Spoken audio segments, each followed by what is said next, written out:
तो स्टार्टिंग में किंजू का ग्रैंडपा बोलता है कि यून तुम किंजू से कैसे मिले और तुम कहाँ से हो, तुम्हारे माँ बाप जिंदा है या मर गए, और तुम्हारा शादी के बारे में क्या प्लान है ये बताओ मुझे। अगर तुम्हें कुछ पता नहीं है तो तुम बस वापस जाओ और शादी के लिए तैयार हो जाओ, बाकी सब मैं कुछ संभाल लूंगा। यून बोलता है अबे सांस तो ले ले, इतना सब एक ही बारे में पूछेगा क्या। और बोलता है कि एल्डर आपको सही में गलतफहमी हुई है, मेरा सीनियर सिस्टर के साथ कोई भी लेना देना नहीं है और मेरा कोई भी इंटेंशन नहीं है उसके साथ शादी करने का। ग्रैंडपा को आ जाता है गुस्सा, वो बोलता है कि तुम बच्चे, तुम्हारा कहने का क्या मतलब है, क्या तुम्हें ये लगता है कि किंजू तुम्हारे लिए काफी नहीं होंगी, और तुम बस ये भी रुक जाओ, कुछ बोलो मत, एक बार मैंने जो वादा किया वो किया, तो मुझे परेशान मत करो। लेकिन जो यून है उसे इग्नोर करके वहां से जाने लगता है और बोलता है कि मुझे कुछ करना है तो मैं यहाँ से जा रहा हूँ। लेकिन ग्रैंडपा को आ जाता है गुस्सा, उस पर अटैक करने के लिए आगे बढ़ जाता है और बोलता है कि तुम वही भी रुको, तुम्हें आज मेरी पोती के साथ शादी करनी पड़ेगी, और उस पर अटैक कर देता है। लेकिन यून भी उसे डॉज करता है और बोलता है कि एल्डर आप कर क्या रहे हो। पीछे से किंजू बोलते हैं कि ग्रैंडपा वही भी रुक जाओ। वो बोलता है कि मुझे कोई घंटा फर्क नहीं पड़ता किसी के बारे में, तुम बस ये बताओ तुम आज मेरी पोती के साथ शादी करोगे या नहीं। यून बोलता है कि तुम मुझे बहुत ज़्यादा फोर्स कर रहे हो एल्डर, इसलिए तो मैं तो नहीं करूंगा क्योंकि मुझे इससे बहुत बुरा लगा है। और यून बोलता है कि ट्रेजरेंट लेम के चौथे लेवल वाले बंदे के साथ मैं अगर फाइट करूंगा तो मैं मुसीबत में पड़ सकता हूँ। लेकिन ग्रैंडपा को बहुत बुरा लगता है और वो रोते हुए बोलता है कि तुमने किंजू के साथ शादी करने के बजाय मेरे साथ फाइट करना सही समझा, इसका मतलब यह है कि तुम सही में उसको पसंद नहीं करते या फिर तुम्हारा एक दूसरे के साथ कोई भी मैच नहीं है, और अगर ऐसा ही है तो तुमने मुझे उम्मीद की थी, ये तो अच्छा होता कि तुम वहीं पे मुझे मरने देते।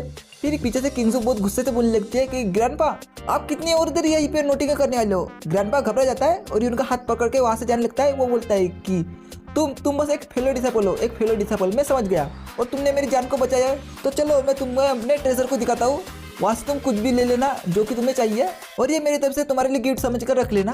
फिर हमें ली फैमिली का ट्रेजर रूम को दिखाया जाता है जहाँ पे बहुत सारे ट्रेजर होते हैं। उसका ग्रैंडपा बोलता है कि ये सारे मेरे ट्रेजर हैं, अगर तुम्हें कुछ भी चाहिए तो तुम यहाँ से उठा लो और लेके जाना। यून बोलता है एल्डर क्या सही में मैं जो चाहता हूँ वो ले सकता हूँ। वो बोलता है कि हाँ तुमने मेरी जान बचाई है तो इतना तो मैं कर ही सकता हूँ। फिर यून बोलता है ये तो अच्छा है कि मेरे पास सिस्टम है, इसकी वजह से मैं किसी भी आइटम की जो ग्रेड है उसे जल्दी पहचान सकता हूँ, और पहचान लगता है सिस्टम से नेटवर्क चाहती है कि यहाँ पे बहुत सारे लो ग्रेड के मार्शल आर्ट हैं। फिर यून 2 बुक को पकड़ लेता है, वो बोलता है कि अभी फिलहाल मुझे ये 2 बुक चाहिए, और इसे डिवोर करने लगता है, यानी कि उसे सिस्टम में स्टोर करने लगता है। सिस्टम से नोटिफिकेशन आती है कि आपने मिस्टीरियस डिवाइन पावर टेक्निक जो कि एडवांस अर्थ रैंक की है, और एक मार्शल आर्ट जिसका नाम है वर्थ ऑफ ब्लड गॉड जो कि इंटरमीडिएट अर्थ रैंक की है, उसे सिस्टम में सक्सेसफुली स्टोर किया गया है। फिर यून पीछे दिखता है, पीछे में उसको एक और आइटम दिखता है, लेकिन तभी सीन शिफ्ट होता है। हमें 15 मिनट बाद जो इल्यूमिनेशन का एंट्रेंस है यानी कि जो गेट है उसको दिखा जाता है, और बाहर खड़ा होता है किंजू का ग्रैंडपा। वो बोलता है कि तुम बच्चे, तुम तो सही में बहुत ही ज़्यादा लालची हो, तुमने मेरे ट्रेजर रूम से लगभग आधा ट्रेजर चुरा लिया है, यानी कि उठा लिया है। फिर यून बोलता है कि एल्डर ये आपकी जान से बहुत ही ज़्यादा कम है, मुझे तो और भी ज़्यादा ट्रेजर उठाना चाहिए, लेकिन मैंने नहीं उठाया। और वहाँ से जाने लगता है और बोलता है कि आपका ये सब करने के लिए बहुत बहुत शुक्रिया, तो मैं यहाँ से जाने वाला हूँ, और वहाँ से निकल जाता है। फिर उसका ग्रैंडपा बोलता है किंजू तुमने जो कहा क्या वो सही है, इसने सही में जो यांग फैमिली का मास्टर और उसका जो बेटा है उसको मारा है, वो भी अकेले। वो बोलती कि हाँ ये सही है। फिर उसका ग्रैंडपा बोलता है कि ये यून एक बहुत ही ज़्यादा आउटस्टैंडिंग डिसाइपल है, और उसका जो टैलेंट है वो बहुत ही ज़्यादा रेयर है, और मेरी ली फैमिली के लिए अच्छा होगा कि वो उसके साथ फ्यूचर में रिलेशनशिप बनाए। और जो यांग फैमिली है उसने अपना मेन पिलर यानी कि जो मास्टर यांग और उसका बेटा है उसको खो दिया है, और बाकी के लोग हमारे लिए कोई भी परेशानी नहीं खड़ी कर सकते। लेकिन मुझे चिंता बस इसी बात की है, जो यांग लॉन्गजेन है उसका जो मास्टर है वो अंडरवर्ल्ड का एक एल्डर है, और उसके साथ पंगा लेना थोड़ा महंगा पड़ सकता है। और मैंने सुना है कि जो यांग लॉन्गजेन है वो उसका एक लौता डिसाइपल था, यानी कि वो उसका वारिस भी बनने वाला था, और अगर उसे पता चला कि जो उसका डिसाइपल है उसको किसी ने मार दिया है तो वो सही में उस बंदे के साथ रिवेंज लेने के लिए वापस जरूर आएगा, और जो येयून है वो उससे मुसीबत में पड़ सकता है। हालांकि येयून भी बहुत ही ज़्यादा पावरफुल है, लेकिन वो अगर उसके साथ फाइट करेगा तो ये कहना मुश्किल है कि आगे क्या होगा। फिर किंग्स थोड़ी देर ऐसी खड़ी रहती है, यानी कि सोचने लगती है। फिर उसका ग्रैंडपा उसे चिढ़ाने के लिए बोलता है कि तुम उसके बारे में चिंता कर रही हो क्या, तुम उसके बारे में कुछ ना कुछ फील करती हो। किंग्स बोलते हैं कि मैं बस ये जानने के लिए क्यूरियस हूँ कि आगे क्या होने वाला है। फिर जो ग्रैंडपा होता है वो अपनी चुटकी बुलाकर शैडो गार्ड को बुला लेता है और बोलता है कि तुम ध्यान से सुनो, जो यांग फैमिली है ना तुम्हें उस पर नजर रखना होगा और हर एक इंफॉर्मेशन मुझे आकर बतानी होगी, और अगर यांग फैमिली के साथ जो अंडरवर्ल्ड का एल्डर मिले तो मुझे तुरंत ही इन्फॉर्म कर देना। फिर जो शैडो सोल्जर होते हैं वो हाँ बोलकर वहाँ से निकल जाते हैं। फिर ग्रैंडपा बोलता है कि मेरी प्यारी पोती, मुझे बाद में ये मत कहना कि मैंने तुम्हें पहले नहीं बताया, किसी के लिए क्यूरियस होना मतलब रिलेशनशिप में आना होता है। फिर किंगसू बहुत ही ज्यादा शर्मा लगती है और वो वहां से ये बोलकर निकल जाती है कि मैं सेक में वापस जा रही हूँ। फिर उसका ग्रैंडपा बोलता है कि वो इतनी जल्दी में क्यों चली गई, क्या वो शर्मा गई है। लेकिन वो अच्छे से बात नहीं कर पाती, तो भूल गए इसके बारे में। जो यंग जनरेशन है वो हमेशा खुश रहे, यही मैं चाहता हूँ। फिर हमें स्पिरिचुअल कल्टिवेशन पॉइलिंग को दिखा जाता है, जो कि बहुत ही ज़्यादा बड़ा होता है, जिसके अंदर कल्टिवेट किया जाता है। फिर वहाँ पे बहुत सारे डिसेबल आते हैं, वो लोग बोलते हैं कि चलो आज तो जो स्पिरिचुअल कल्टिवेशन पॉइलिंग है वो खुला है, चलो उसके अंदर जाके कल्टिवेशन करते हैं। फिर हमें पता चलता है रूम की एफिशिएंसी के हिसाब से उसके जो स्पिरिट स्टोन है वो लगते हैं। 1x कल्टिवेशन एफिशिएंसी रूम के 3 स्पिरिट स्टोन, 2x के 50, 5x के 100 और 10x के 500। और वहाँ पे एक बंदा बैठा हुआ था, वो बोलता है कि जो कोई भी डिसेबल इस स्पिरिचुअल कल्टिवेशन पॉइलिंग के अंदर जाना चाहता है वो लाइन में लग जाए। फिर सभी बंदे लाइन में लगने लगते हैं, यानी कि डिसेबल। लेकिन कुछ डिसेबल लाइन तोड़ के सामने आते हैं, जो कि किसी किसी को धक्का देके भी आते हैं। और जिस बंदे को धक्का लगा था वो बोलता है कि अबे कमीने तू इधर तो आ, मैं तुम्हें बताता हूँ। लेकिन उसका दोस्त उसे रोक लेता है, वो बोलता है कि अबे तुम्हें पता नहीं क्या ये कौन है, ये है ना, इसका नाम है यूकियान। और इसकी जो फैमिली है वो जनरेशन से जो अमीर फैमिली है उसके साथ बिजनेस करती है। और मैंने सुना है कि वो जब से काउन सेक्ट में आया है तब से वो 100 से लेकर 1 कॉइन को एक्सचेंज करता है स्पिरिट स्टोन के बदले। और वो इस महीने आउटर डिसेबल में से सबसे अमीर आदमी है। हालांकि उसका टैलेंट और रिलब इतना ज़्यादा नहीं है, यानी कि इतना बड़ा नहीं है, लेकिन वो बहुत सारे काम करने के लिए अपने पैसे का इस्तेमाल करता है। और अगर तुम उसको प्रयोग करते हो तो इसकी कोई गारंटी नहीं है कि वो तुम्हें हराने के लिए पैसे का इस्तेमाल करेगा।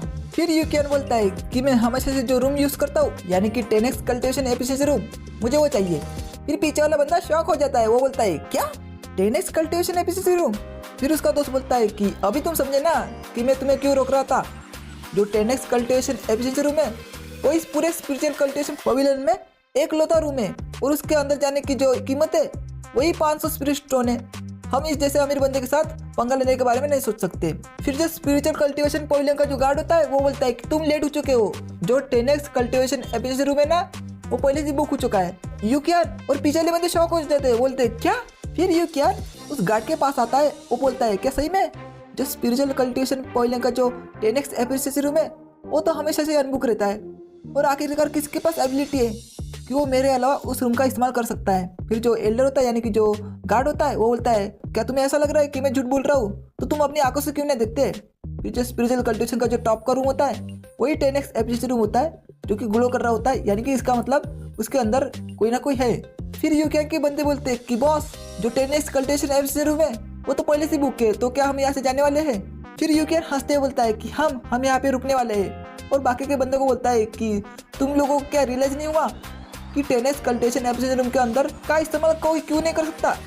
इसका कारण ये नहीं है कि उसकी जो रूम की जो कीमत है वो ज़्यादा है, इसका कारण ये है कि उस रूम के अंदर जाने के बाद जो स्पिरिचुअल फॉर्मेशन है उसको चालू करने के लिए 300 स्पिरिट स्टोन देने पड़ते हैं। और फॉर्मेशन को रेगुलरली जो स्पिरिट स्टोन है वो देने की ज़रूरत है, ताकि जो फॉर्मेशन है वो हर समय मेंटेन रहे। और अगर फॉर्मेशन की एक्टिवेशन की जो प्रोसेस है वो फेल हो जाती है तो तुम उस फॉर्मेशन का जो प्रेशर है उसका सामना नहीं कर सकते।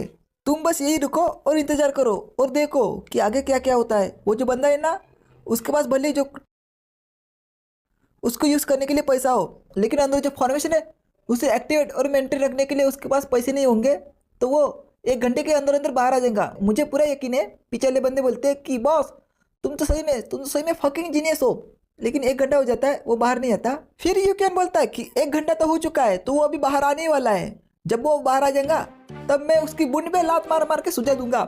लेकिन 2 घंटे भी हो जाते हैं, फिर भी वो बाहर नहीं आता। लोग परेशान हो जाते हैं, वो बोलते हैं कि वो बच्चा बाहर क्यों नहीं आ रहा अभी तक। 4 घंटे बीत जाते हैं तभी भी बाहर नहीं आता।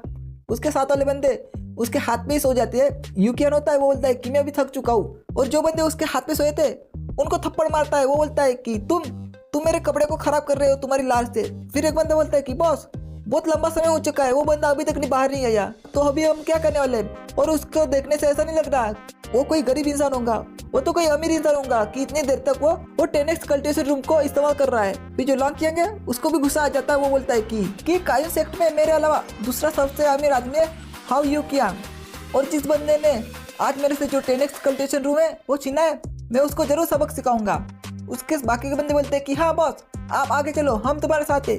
लेकिन जो स्पिरिचुअल कल्टिवेशन पवेलियन है उसके अंदर से 2-4 बंदे भागते हुए आते हैं। फिर जो यूकियान होता है वो एक बंदे को पकड़ता है। वो बोलता है कि तुम भाग क्यों रहे हो, यहाँ पे चल क्या रहा है। फिर वो बंदा बोलता है कि जो स्पिरिचुअल कल्टिवेशन पवेलियन है ना वो शेक कर रहा है, वो कांप रहा है। तुम देखो अपने आप से, क्या तुम देख नहीं सकते? वो बोलता है कि हाँ मैं देख सकता हूँ, मुझे तुम्हारी जरूरत नहीं है, और उसे छोड़ देता है। वो सबसे टॉप पे देखता है कि जो पूरी बिल्डिंग है वो पूरी शेक करने लगती है।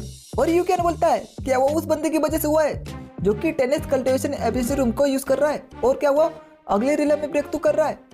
और तभी उस जो बिल्डिंग है वहाँ पे बहुत बड़ी रोशनी चमकती है और सभी बंदे भागने लगते हैं। और उसके भी बंदे बोलते हैं कि बॉस जल्दी यहाँ से भागो, ये जगह फटने वाली है। लेकिन यू कैंग नहीं भागता। वो बोलता है कि नहीं, मैं उस बंदे को देखना चाहता हूँ जिसने कि ये सब किया है। फिर उस बिल्डिंग में ब्लास्ट होता है और उसके बाकी के बंदे बोलते हैं कि बॉस यहाँ से भागो। पता नहीं वो भागता कि नहीं भागता। फिर जो टॉप के रूम से एक बंदा निकल के आता है और सीधा जमीन में लैंड होता है। वो होता है ये यून।